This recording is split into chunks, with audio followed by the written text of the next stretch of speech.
maintindihan kung bakit dadalhin niya sa kanyang opisina at pagbalik niya, meron na siyang supplemental affidavit. Ano po ba itong nangyayari sa atin? Hindi ko na po maintindihan kung ang Blue Ribbon Committee is the investigative arm of the Department of Justice. Nasaan na po ang separation of powers? Sino ba ang prosecutorial body sa mga hearing na nangyayari dito sa buong flood control scam? DOJ ang taga-usig dito. Sila ang kukuha ng testimonya para merong makulong. Etong si Rodante Marcoleta, nagkaroon ka lang ng konting tikim ng kapangyarihan bilang senador, nagpa-power trip ka na. Feeling mo mas mahusay ka na sa lahat. Kasi merong mga may mga sinasabi kasi itong mga senador, na ang pangit, hindi maganda. It's one thing na maging bias ka according sa iyong politika. It's another na maging bias ka dahil gusto mong manipulahin ang sistema. Kasi mga babayan, ang gusto mangyari ngayon ng mga senador, i-disregard yung testimonya ng mga witnesses. Ang gusto nila, dahil porke puro mga senador ang nababanggit, mali na raw yung direksyon ng investigasyon. Bakit ganon? Di dapat ganon. Kung saan ka dadali ng ebidensya, yun ang pag-uusapan. Hindi yung kung saan mo gustong dalhin ang kwentuhan. Kasi mga babayan, may sinabi dito si Senator JB Ejercito na it's a very bad precedence. Kung sakaling matutuloy ang mangyayari itong gustong mangyari ni Senator JB Ejercito. Pakita ko sa inyo. Parang nawawala tayo sa direksyon natin. Bakit panay senador ang rito, ang pinagpipiestahan, hindi isa-isa ating kasamaan. Habang yung mga tunay na salarin, sino ba ang talaga nagsimula ng modus na to? Saan ba nag-originate? Saan ba may parking? Saan ba nagbebenta ng kontrata? Sino ba yung nagtaasan ng tara na naririnig natin kaya nag-ghost project? Di ba si Saldico at mga kasama niya?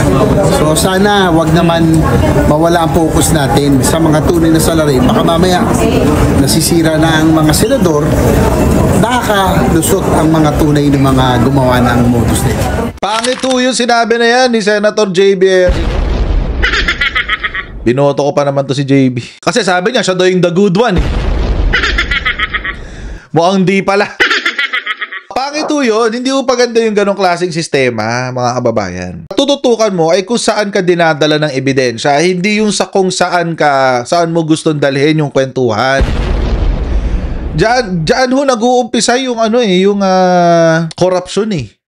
Kung nabubwisit itong si Senator JB Ejercito dahil na-mention yung kapatid niya ng ilang beses na, hindi ho ito ang first time na ang kapatid niya ay nasangkot sa katiwalian. Wag ho natin kakalimutan, pangalawang beses na ito.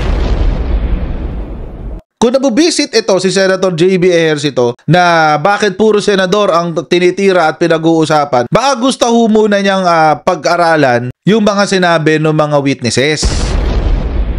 Eto ngayon mga babayan, si Rodante Marcoleta sinasabi rin kung ano yung saloobin ni JB Ejercito. Itanggol ni Senador Rodante Marcoleta si Orly Guteza, ang testigong kanyang iniharap sa Senate Blue Ribbon Committee. Maski ang mag-asawang Diskayang araw, itinuro na si Romualdez. Siya ang kauna-unahang nagbigay ng statement na kung saan binanggit ang 17 congressmen. Ngunit nakakapagtaka. Hindi na po natin tinutuntun yung 17 na yun. Kagaya nga sinabi ng Senate President, natutuon na yung pagtuntun sa mga kasama natin dito. Bakit po? Siraulo kayo. Natatakot ba tayo kay Martin Romualdez?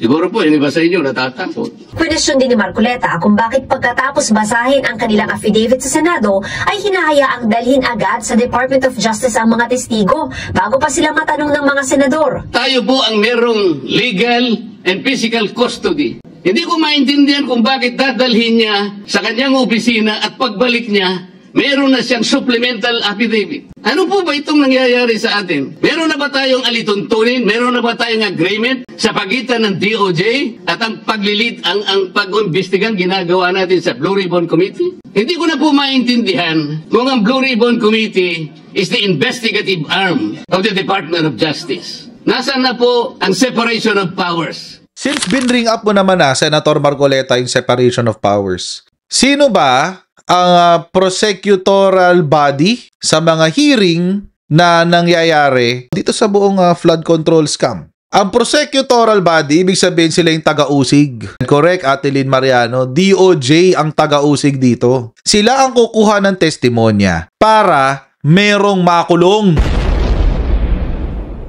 Kayo, sa Senado, kumukuha kayo ng testimonya para irekomenda nyo na imbestigahan.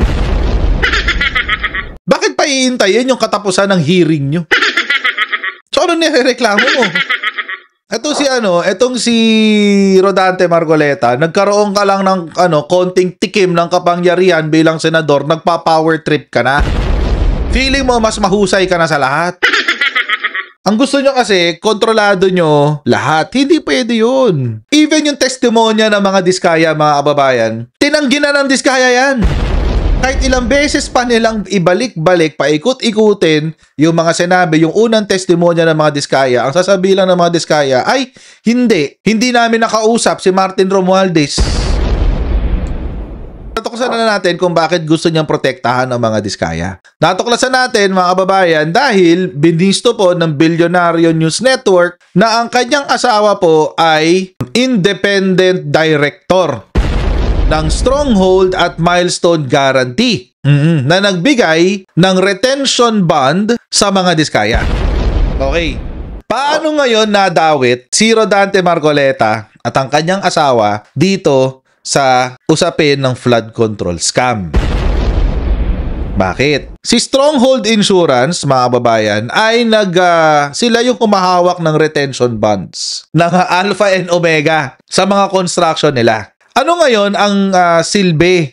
Bakit napaka-importante nung retention bond na yan? Kasi mga kababayan, ang retention bond kasi, let's define that first. The guarantee or warranty bond covers the quality of workmanship, the materials installed, and the warranty of equipment which are now part of the delivered project. The guarantee bond of 10 covers 10% of the total value of the contract or the amount of the retention money kept by the project owner. Kasi po sa kapag naigipagtrabaho po kayo sa gobyerno, milestone-based po yan. So let's say ang total contract amount is 100 million. Kada milestone, doon ka babayaran. So halimbawa, 100 million, 4 na milestone, so tagta 25 million. Pag natapos mo yung milestone 1, babayaran ka ng 25 million. Milestone 2, another 25 million. Milestone 3, another 25 million. Milestone 4, another 25 million. Hanggang sa mabuo yung 100. Para saan po yung retention bond? Yung retention bond, mga kababayan, ganito. Let's say, after milestone 1, babayaran ka ng 25 million. Kukunin yung 10%, itatabi lang yun, hindi gagalawin. Bakit? For warranty purposes. Paano ngayon magpapatuloy yung proyekto kung bawas? Diyan papasok si retention bond. Si retention bond, mga kababayan, ang gagawin ganito. Maglalabas ng 2.5 million, siya yung magbabayad nung itatabi. So, ang mangyayari, i-cover niya yung 10%. Siya mismo ang magbabayad nun para makuha ni contractor yung kabuuan ng pera. Sek, di ho ba lahat ng mga proyekto ng DPWH ay kinakailangan po na meron pong tinatawag na retention money bond o insurance? Tama po. Tama? Tama po. Okay. Sige. Tama po yan. Sige. Iwalay pa po yan sa warranty. Yes, sir. Yes, sir. So, lahat po ng proyekto, flood control man o alin yan, bago po sila hindi ho ba mabigyan po, kumbaga, bago ka mabigyan ng pahintulot na magsimula sa proyekto, importante ng lahat ng mga legitimate insurance providers po will inspect projects before coming up with the amounts doon sa kanyang insurance coverage, right? Tama po yan. Okay. So, kung gross yung project, gross din yung insurance. In all likelihood po, gross din po yung insurance. Ibig sabihin, walang nagkapalitan ng ng pera. Walang na-retain. Bakit? Kasi walang milestone. Ghost project eh. So, saan kinuha yung bayad? Bakit nagbayad sa diskaya ang insurance? Yun! Ay, my God. Ngayon, paano ilulusot ni Rodante Marcoleta ang kanyang sarili? Kasi asawa niya to eh. Alam ka naman ilaglag niya yung asawa niya. Sabihin niya, anong connection ko sa ginagawa ng asawa ko? Wala akong alam dyan. Ah, talaga? Yung kaliwang kamay, hindi alam ang ginagawa ng kanang kamay? Talaga?